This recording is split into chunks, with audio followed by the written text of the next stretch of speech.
지금 이 순간 가장 가깝다고 믿었던 사람과의 관계가 점점 버거워지고 있다면 그건 여러분이 뭔가를 잘못한 게 아닙니다. 오히려 그 사람과의 거리가 너무 가까워져 버렸기 때문일 수 있습니다. 사람 사이의 관계는 가까울수록 더 깊어지는 게 맞지만 모든 관계가 그렇지만은 않습니다. 일정한 거리 없이 밀착되는 관계는 서로를 질식하게 만들고 결국은 가장 먼저 망가집니다. 이런 말이 있습니다. 아무리 따뜻한 불도 너무 가까이 다가가면 데인다. 이 말처럼 사람 사이도 적당한 거리가 있어야 따뜻함이 오래 지속됩니다. 오늘 이야기할 주제는 바로 그 거리입니다. 붙을수록 망가지는 이유, 그리고 오히려 거리를 둘 때 관계가 오래가는 이유를 함께 나눠보려 합니다. 서울 강서구에 사는 37살의 김지연 씨는 언니와 매우 가까운 사이였습니다. 어릴 때부터 둘이 단짝이었고 서로의 고민도 연애사도 심지어 자녀 교육까지 공유할 만큼 밀접한 자매였습니다. 하지만 어느 순간부터 그 관계가 점점 힘들어지기 시작했습니다. 작은 결정 하나에도 왜 나랑 상의 안 했어? 그건 내 생각이랑 너무 달라. 라는 말이 돌아왔고 지연 씨는 점점 숨이 막혔다고 말했습니다. 결정적으로 남편과의 갈등이 깊어졌을 때 언니가 개입하며 내가 너보다 내 삶을 더 잘 아는 것 같아 라고 말했을 때 지연 씨는 무너졌습니다. 그녀는 이렇게 말했습니다. 언니가 나를 너무 사랑한단 건 알아요. 근데 그 사랑이 이젠 감옥 같아요. 가까운 사이일수록 의견을 간섭으로 느끼게 되는 지점이 생깁니다. 상대가 나를 너무 잘 안다고 생각할 때 나는 나로서 존재하지 못하게 됩니다. 그때부터 관계는 의지가 아니라 통제로 바뀌고 감정은 교류가 아닌 소모가 됩니다. 그렇다면 우리는 왜 가까운 사람과일수록 거리를 두기 어려워하는 걸까요? 그 이유는 애정은 공유해야 깊어진다는 믿음 때문입니다. 하지만 진짜 애정은 분리가 가능한 사랑입니다. 철학자 한나 아렌트는 말했습니다. 공간 없이 사랑은 존재할 수 없다. 서로에게 완전히 흡수되는 관계는 결국 둘 다 사라지게 만든다. 이 말처럼 우리가 관계에서 지켜야 할 첫 번째 법칙은 적절한 거리입니다. 이번에는 실제로 가까움 때문에 관계가 무너졌던 또 다른 사례를 통해 이 문제를 더 깊이 들여다보겠습니다. 경기도 고양시에 사는 41살의 남성 조성민 씨는 결혼 후 본가와의 지나친 가까움 때문에 가정이 위태로워진 사례를 들려주었습니다. 성민 씨는 외동아들이었고 부모님과의 관계는 어릴 때부터 각별했습니다. 대학 시절에도 방학이면 집으로 내려가 가족들과 시간을 보냈고 결혼 후에도 부모님과 같은 아파트 단지에 살기를 원했습니다. 처음엔 모두가 만족했습니다. 부모님은 며느리를 살뜰히 챙겼고 손주도 자주 봐주었습니다. 하지만 시간이 지날수록 그 가까움은 부작용을 드러내기 시작했습니다. 어느 날 아침 성민 씨가 출근하고 아내가 늦잠을 자던 시간 어머니는 사전 연락 없이 반찬을 들고 아들 집에 들어왔습니다. 그리고 그 장면을 본 아내는 이 집은 내 공간이 아닌 것 같아 라는 말을 꺼냈습니다. 그날 이후 작은 오해와 충돌이 반복됐고 결국 아내는 상담을 요청했습니다. 저는 시어머니가 싫은 게 아니에요. 그저 저만의 공간이 없다는 게 숨막히게 느껴져요. 성민 씨는 처음엔 아내가 예민하다고 생각했습니다. 부모님은 늘 좋은 마음으로 도와주셨고 본인 역시 부모에게 의지하고 있었기 때문입니다. 하지만 시간이 흐르자 그 역시 변화를 느끼기 시작했습니다. 부모님의 시선이 항상 머무는 집, 누가 언제든지 들어올 수 있는 공간, 그 안에서 부부의 대화는 줄어들고 대신 감정의 피로만 늘어갔습니다. 부모님은 섭섭해하셨고 아내는 점점 말이 없어졌습니다. 상담을 통해 성민 씨는 처음으로 자신의 관계를 돌아보게 되었습니다. 그는 이렇게 말했습니다. 부모님이 좋은 분들이라는 걸 부정하고 싶지 않아요. 하지만 이제 알았어요. 그 가까움이 오히려 우리 가족의 거리를 멀게 만들고 있었단 걸요. 그 후 성민 씨는 가까운 곳에서 떨어진 동네로 이사를 했고 주말에만 부모님을 찾아뵙기 시작했습니다.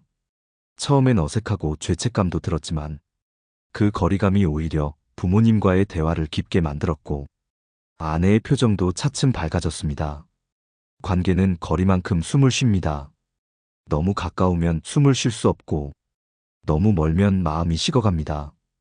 그래서 진짜 사랑은 내가 내 삶을 돕고 있지만 그 삶을 대신 살지는 않는다는 태도에서 비롯됩니다. 여러분도 혹시 지나치게 가까운 관계 때문에 내 감정의 공간이 사라진 적은 없으셨나요? 혹은 사랑이라는 이름으로 상대의 경계선을 넘고 있진 않으신가요? 이번에는 관계 속 거리감이 유지될 때 어떤 변화가 일어나는지를 심리학적 관점에서 살펴보겠습니다. 심리학에서는 인간관계를 애착이라는 개념으로 설명합니다. 애착은 우리가 누군가와 얼마나 가깝게, 얼마나 안정적으로 연결되어 있는지를 보여주는 정서적 유대감입니다. 하지만 여기에는 중요한 전제가 하나 있습니다.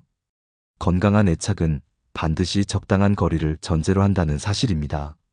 심리학자 존 보울비는 애착 이론에서 이런 말을 남겼습니다. 사람은 안정된 애착을 형성할 때 가장 독립적이 될 수 있다. 이 말은 즉 서로가 서로를 충분히 신뢰하고 있을 때 오히려 더 멀리, 더 자유롭게 움직일 수 있다는 뜻입니다. 반대로 불안한 애착은 거리 없이 끊임없이 확인하려 하고 붙어 있으려 하며 그 결과 상대방을 지치게 만듭니다. 서울 마포구에서 직장 생활을 하는 35살 장은주 씨는 오랜 친구와의 관계에서 이런 경험을 했습니다. 대학 시절부터 친구였던 유미는 항상 함께하려는 성향이 강했습니다. 은주야, 너 오늘 누구 만나는 거야? 내일은 뭐해? 나랑 시간 좀 비워줄래?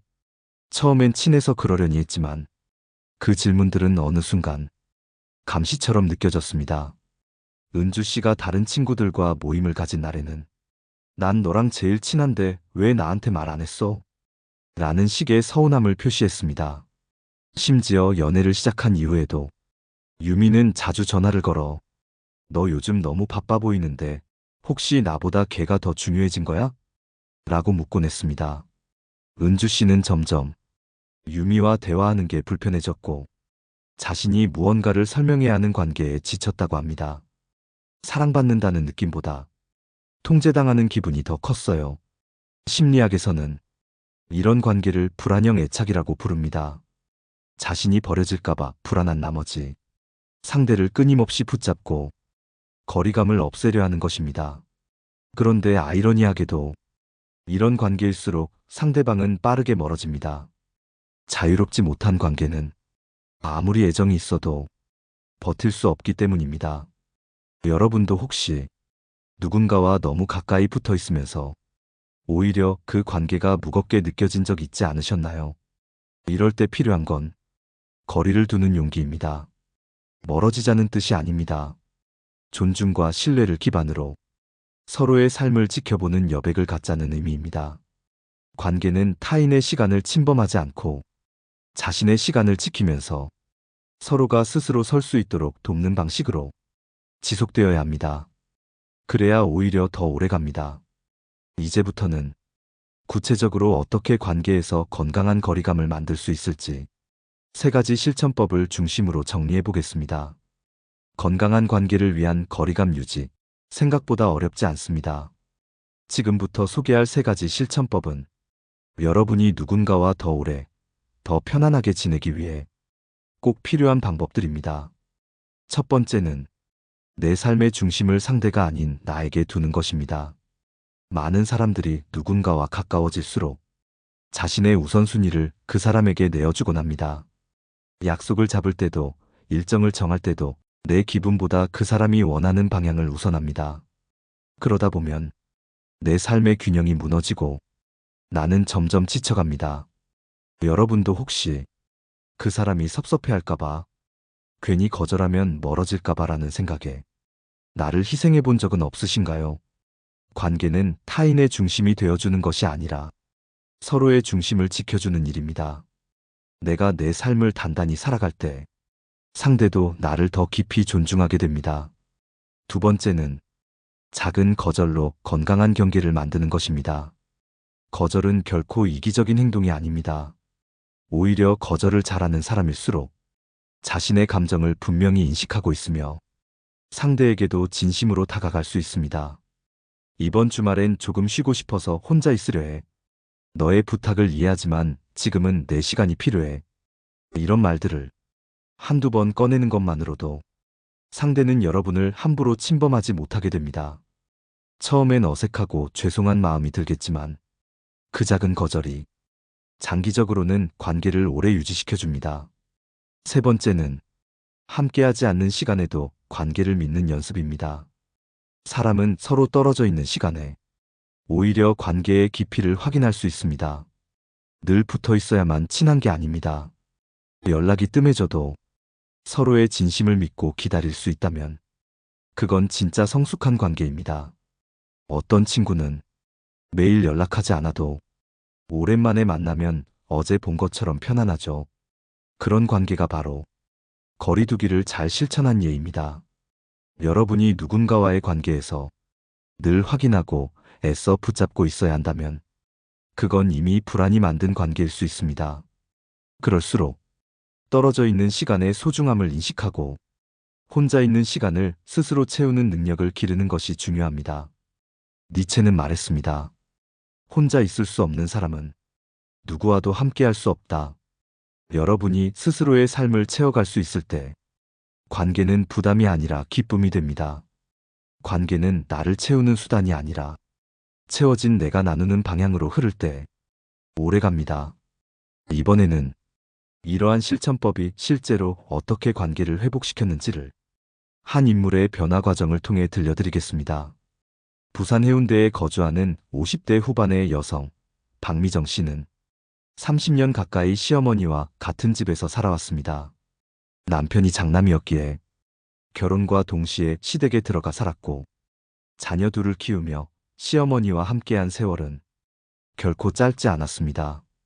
처음엔 가족이니까라는 말로 견뎠습니다. 시어머니와 의견이 달라도 어머님 뜻이니까라며 물러섰고 작은 불편함은 가까운 사이니까 참자며 넘겼습니다. 하지만 그 가까움이 박미정 씨의 일상과 감정을 조금씩 파고들기 시작했습니다. 시어머니는 매일같이 식사 메뉴에 간섭했고 아이들의 교육 방식에도 관여했습니다. 심지어 부부싸움이 있던 날엔 그 일에까지 개입하며 우리 집안은 그런 식으로 대화하지 않아라는 말로 미정 씨를 가르치려 들었습니다. 박미정 씨는 어느 순간부터 자신이 이 집에서 며느리라는 이름 외에는 아무런 존재감이 없다는 걸 느끼기 시작했습니다. 감정적으로 무너져 상담을 찾은 미정 씨는 조심스럽게 입을 열었습니다. 그분이 나쁘다는 게 아니에요. 그저 너무 가까워서 숨 쉴 틈이 없어요. 상담을 통해 박미정 씨는 처음으로 거리감이라는 단어를 배우게 되었습니다. 그리고 자신이 그동안 사랑과 헌신이라는 이름으로 자신을 지워왔다는 것도 깨달았습니다. 이후 박미정 씨는 작은 변화부터 시도했습니다.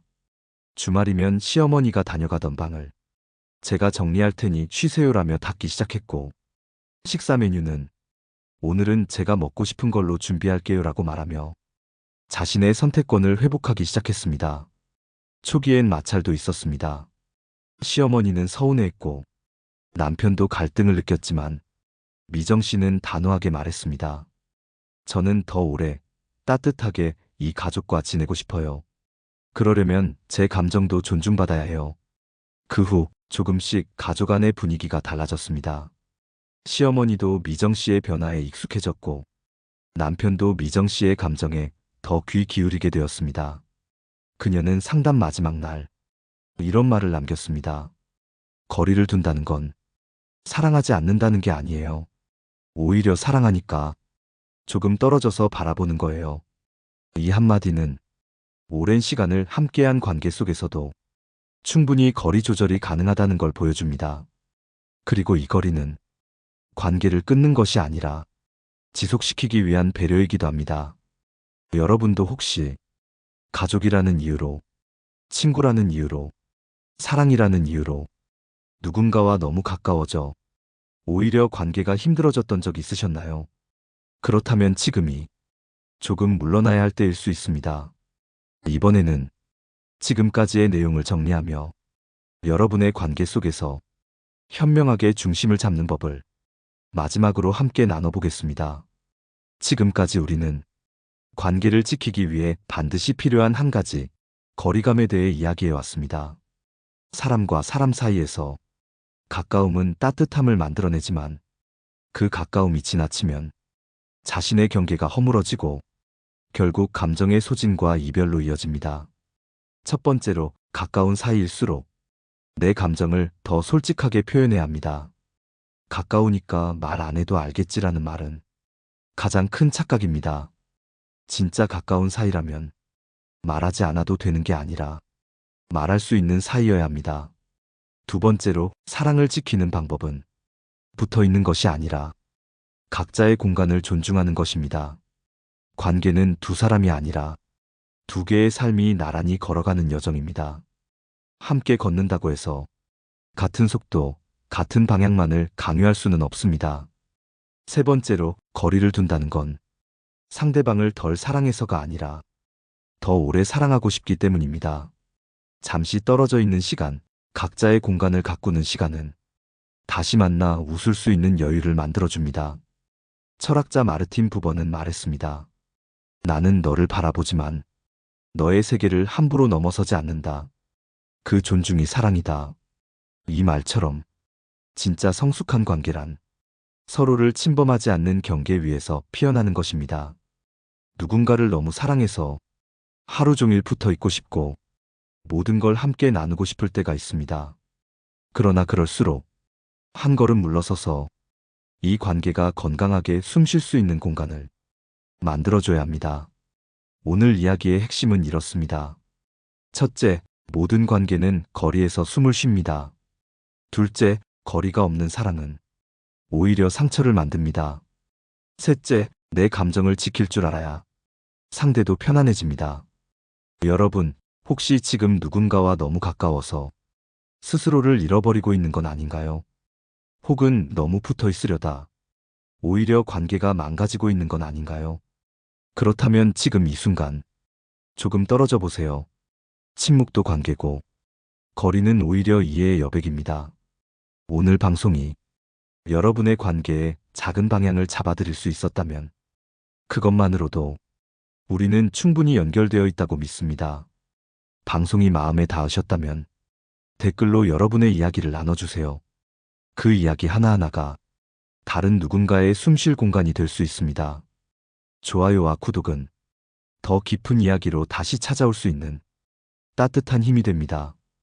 여러분, 가까이 있기보다 오래 함께하길 바라며 저는 다음 방송에서 또 인사드리겠습니다. 고맙습니다. 내 삶을 바꾸는 지혜였습니다.